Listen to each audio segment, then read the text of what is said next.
欢迎收看频道 DH 娱乐新闻，订阅频道，不要错过当天最热门的新闻。我们今天的时事通讯涵盖以下内容：杨紫超爱长情，录制时分享精彩故事，用点缀化妆品忽悠守护者上阵。杨紫被评价分享了拍摄长情的精彩故事。她说自己性格温小六，一直被打，因为当时戴美妆真的跟手乱了一样，所以就用美妆误导她，在片场打架的人，还高兴地说我赢得了战斗。好笑的是，我的家人真的很信任她，这只非常卑鄙的小猴子变成了紫色。2022年，杨紫合播了2部作品，满足指导到我生命尽头和沉香木片。我刚刚获得60点关注，我想相信我会继续真诚的努力，带来更多善意。通过晚会，我发现杨紫真的很珍惜长情，她对此议论纷纷，一而再再而三地表达出对长情叙事的喜爱。杨紫最后一部最爱的作品是《青发加油记》，结果很可惜，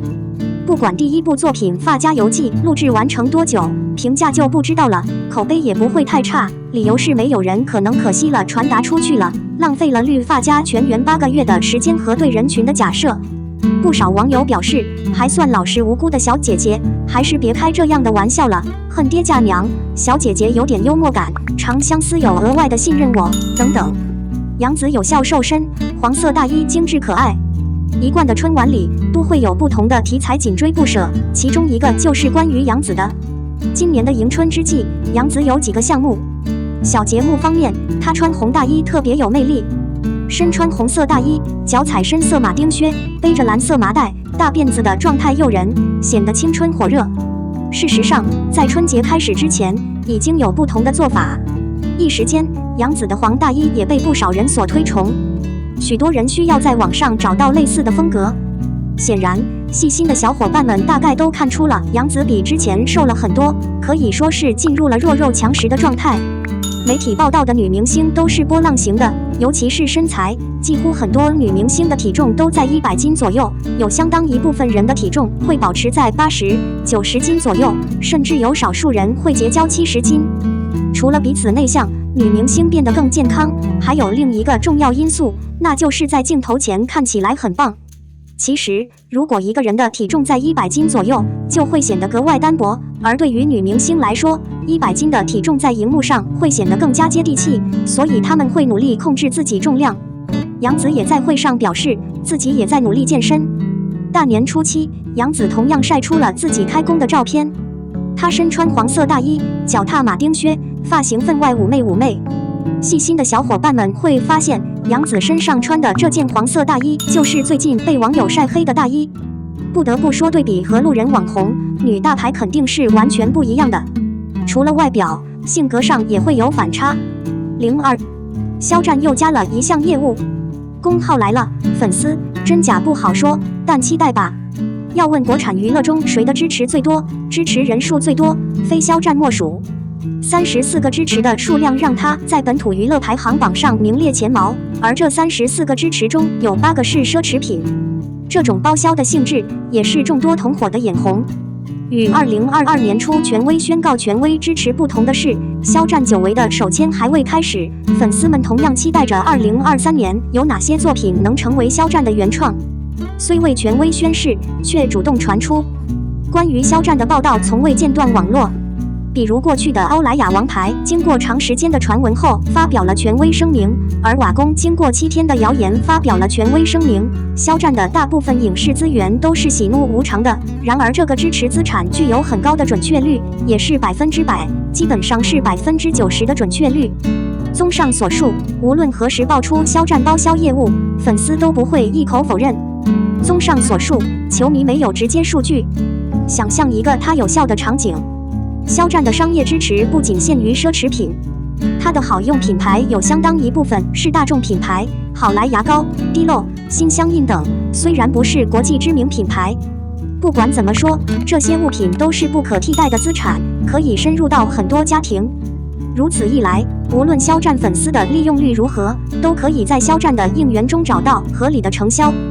他们可以根据肖战的动机购买，在不超越自己的情况下建立肖战的商业价值。容量的大小综合考虑，纸巾、牙膏、洗漱用品都是我们的日常必需品。买哪个牌子不买？有肖战的支持做保障，粉丝们再也不用为品牌操心了。而现在，2023年，肖战1年级最难忘的应援也开始浮出水面。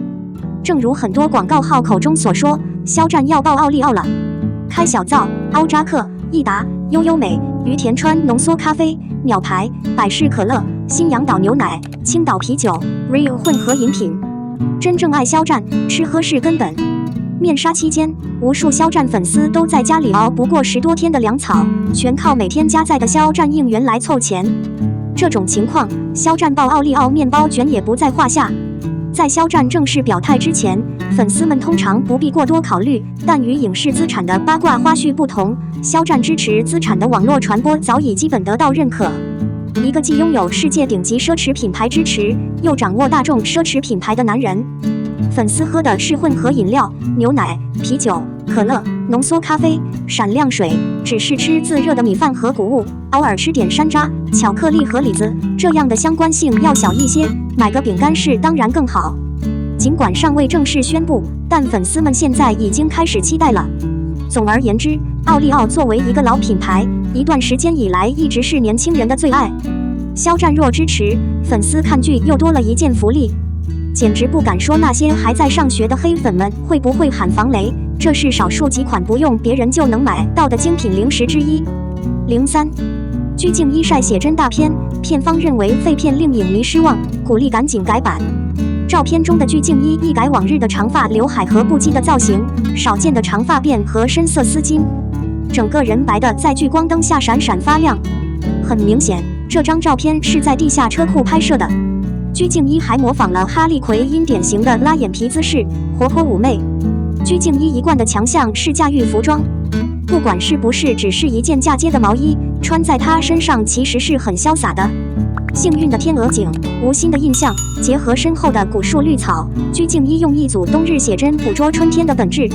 工作室也为鞠婧祎的大片增光添彩，并在发文中表示这是一部有格调的大片，相信看过照片的粉丝们可以最好的状态迎接新一年的开工，全神贯注。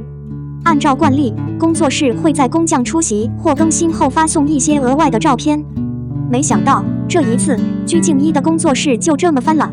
从影楼发布的照片中可以看出，其中一些被认为是存在危险点的烂片，尤其是地下车棚的2张照片。其实小菊的脸是看不清的，合成有严重的瑕疵。此外，其中一张照片甚至是鞠婧祎发来的照片的未公开翻版。虽然小菊以貌取人，但工作室的行事作风却让人觉得不对劲。粉丝们对工作室晒出的照片也显得很失望，直呼小菊拍照离得太远，造型慢慢走样，还有几处造型问题。有网友向工作室询问鞠婧祎接下来1个月的行程和事后工作。综上所述，鞠婧祎的《仙剑4》已经杀青将近30天了，但对于她的下一部作品，依旧没有任何消息。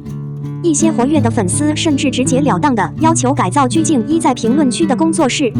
除了想招聘1名专家并指定2名员工离职外，他们甚至对摄影师、服饰和宝石提出了自己的想法。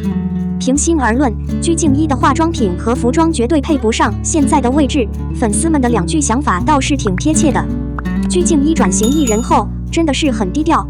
正在播出的剧集有《花荣》和《刀剑神域4》，要播出的电影有《粉墨江湖》和《现金堡垒》，远超一些一线艺人，仍然完美。杨紫在过年接受采访时表示，因为没有任何交流的企图，所以心里特别不安，而鞠婧祎似乎一点也没有这样的顾虑。鞠婧祎目前的困境，基本上是站在组织这边的。虽然是斯巴的正妹，但最近公司似乎对许佳琪的资产越来越多，鞠婧祎的工作室也没有办法理解所谓的真正的独行侠。总之，鞠婧祎被斯巴弄到手，加上斯巴的洞察力，结束了艺人合约，小菊很难完全脱离组织。鞠婧祎今年28岁，如果她在接下来的几部中没有什么演技年，忍受起来可能具有挑战性。综上所述，媒体还是很恐怖的，无论是演技还是资产认定，鞠婧祎都还没有达到赵丽颖和杨紫的水平。